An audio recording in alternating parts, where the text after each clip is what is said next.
In 39 minutes, a dream was over. 23,000 fans packed into Louis Armstrong Stadium expecting to watch history. Instead, they watched one of the fastest exits of the entire US Open. And by the time it was done, the losing team wasn't even sure what had hit them. So how did a partnership this hyped, this loaded with star power, get run off the court in well under an hour? And more importantly, what does this sudden, brutal ending mean for the biggest storyline left in this tournament? Stick around, because the answer to that second question might be the best news Filipino tennis fans have heard all week. If you're new here, hit subscribe now because we're about to break down exactly what went wrong, what went right, and what's coming next. Let's set the scene. Tuesday night at the US Open. The mixed doubles draw, revamped in 2025 into a fast, made-for-TV, star-stacked 16-team event, had thrown together two of the most talked-about pairings in New York. On one side, Alexandra Eala of the Philippines, the 21-year-old who has climbed all the way to a career-high world number 18, making her the highest-ranked Southeast Asian woman in the history of tennis. Her partner, Felix Auger-Aliassime, the Canadian world number 4, a Grand Slam quarterfinalist this season and one of the hardest hitters on tour. Both of them entered the tournament on wildcards. Neither of them had ever played a Grand Slam mixed doubles match together before. On the other side of the net stood a very different kind of team.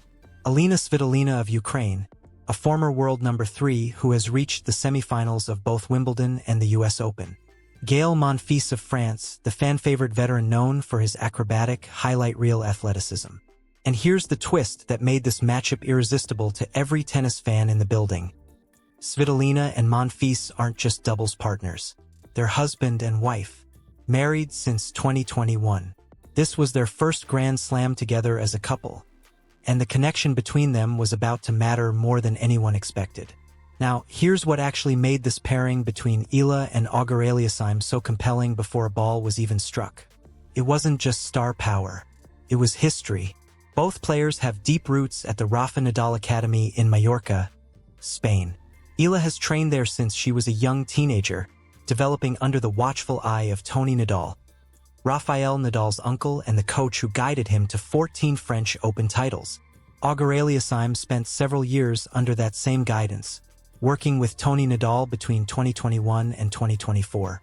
Two players shaped by the same coach in the same academy on opposite ends of their careers, paired together for the first time on the biggest stage in tennis. On paper, that shared foundation should have meant instant chemistry. And for about 4 points, it looked like it might. Eala and Auger-Aliassime came out sharp. They took the very first game of the match, building all the way to a commanding 40-15 lead before the crowd had even settled into their seats. For one electric moment, it looked like the wildcard pairing might do exactly what everyone in that building was hoping for. But tennis has a cruel way of turning on a single point. A double fault from Auger-Aliassime in the 5th game cracked the door open, and Svitolina and Monfils walked straight through it. They swept the rest of the first set. Just like that, the momentum was gone. The format itself made every mistake feel enormous. Remember, this isn't traditional best-of-3, 6 games a set tennis. The US Open's mixed doubles event uses shortened sets of just 4 games each in the early rounds, with a deciding match tiebreak replacing a full third set. Only the final reverts to the standard 6-game format. That means there is almost no room to recover from an early slip. One bad game can be the difference between competing and collapsing. And for a few minutes in the second set, Eala and Auger-Aliassime did fight their way back. They leveled things at 1 game apiece, and the crowd, a huge share of it there specifically to cheer for Eala, roared back to life, sensing a genuine turnaround might be coming. It never arrived. Svitolina and Monfils reeled off the final 3 games of the match, closing things out when Auger-Aliassime's return sailed just wide on match point. Final score, 4-1, 4-1. Total time on court, 39 minutes.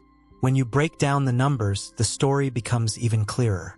Eala and Auger-Aliassime managed 9 winners and 3 aces, proof the talent and firepower were real, but it was buried under 8 unforced errors, against essentially none from their opponents. In a format built for speed, that gap was fatal. Svitolina and Monfils, meanwhile, won every single one of their first serve points and were nearly perfect on their second serve too. It wasn't one big momentum swing that decided this match. It was a string of small, costly mistakes in a format with zero margin for them. And then came the moment that summed up exactly why this married couple looked so dangerous all along. As Svitolina and Monfils closed out the win, they celebrated the same way they've celebrated big wins together before, with a kiss at net, right there in front of the New York crowd. It was a small moment, but it said everything about the connection Eala and Auger-Aliassime were up against. Their opponents weren't just skilled doubles players. They were two people who have spent years reading each other on and off the court in a way that 4 days of practice simply cannot replicate. So does that mean the Eala Auger-Aliassime pairing was a failure? Not exactly.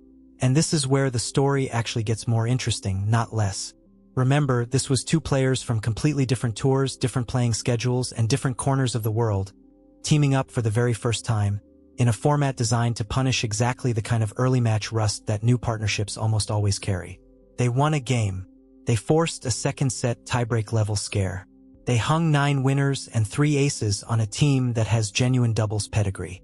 For a pairing assembled essentially on shared history and a wildcard entry, that's not nothing. But here's the part of the story that should actually excite you if you're following Eala's career. This loss doesn't slow her down. If anything, it frees her up. With the mixed doubles chapter closed after one match, Eala's full focus now shifts to what was always the real prize of this tournament, the women's singles main draw. She enters as the world number 18, the highest-ranked Southeast Asian woman in tennis history, and she's set to receive a seeding worthy of that ranking when the singles draw is unveiled. That means fewer early landmines, a more favorable path deeper into the tournament, and a real chance to build on a season that has already redefined what's possible for Filipino tennis. Meanwhile, Svitolina and Monfils are far from done making headlines. Their prize for advancing? A meeting with Katerina Siniakova and Henry Patton, the pair who pulled off arguably the biggest shock of the entire mixed doubles event by eliminating the top-seeded tandem of Aryna Sabalenka and Novak Djokovic. Think about that for a second. One of the most star-studded pairings in tournament history, a 9-time Grand Slam singles champion in Sabalenka and a 24-time major winner in Djokovic, is already out. Which means the married couple that just dismantled Eala and Auger-Aliassime in 39 minutes is now on a genuine collision course with the tournament's biggest remaining name. If Svitolina and Monfils can carry this same chemistry forward, that $1 million top prize suddenly looks a lot more realistic. So here's where this really leaves us.